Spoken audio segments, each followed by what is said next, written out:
Welcome back to your Wednesday morning, your feel-good breakfast show where I was victorious in our emoji movie competition, but I won't rub it into Superman's face anymore right now. Superman doesn't speak emoji, man. This is low grade, I'm sorry. Let's talk entertainment news, man. Oh, man, it is juicy this morning. Of course, we cast a wider net now looking at our international news. Story broke last week of Johnny Depp obviously getting into hot water for flying his two dogs, as cute as they are, illegally into Australia. So there was quite a big, uproar about that, but it seems like he could actually be facing some pretty stiff penalties.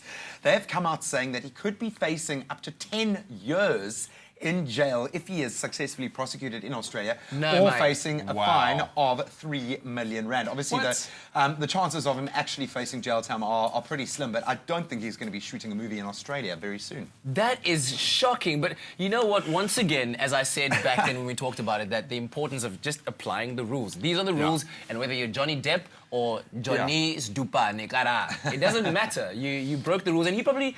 Okay, did he know, though? Did he know that the rules were like that? I'm sure with an entourage like his and a management team like his, he would have known, or at least someone in his team should have just at least find out exactly what's going on. But because we know, I mean, when it comes to the Australian authorities, I mean, they are really strict at enforcing those We've all laws, seen the reality TV now. Yeah. I think this is a heartbreaking story when you put it into context. We, of course, were all shocked at the loss of B.B. King, one of the greatest legends of R&B and blues. I think one of the originators of the music form.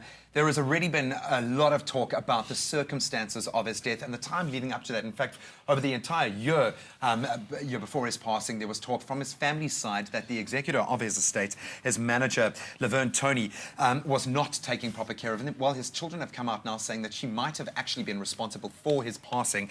They say, for example, and this is really, really harsh, they claim that he was poisoned and given substances to induce his premature death by his business manager, Tony, which obviously the first case was thrown out for a lack of evidence. That you would assume now that this is the fight over the tens or 20s of millions that certainly are attached to his brand name. But this is a shocking way to remember one of the legends of music. Yeah, that's a very harsh allegation as well. I mean, especially with the lack of evidence. But I'm sure something like the autopsy report would actually show up something.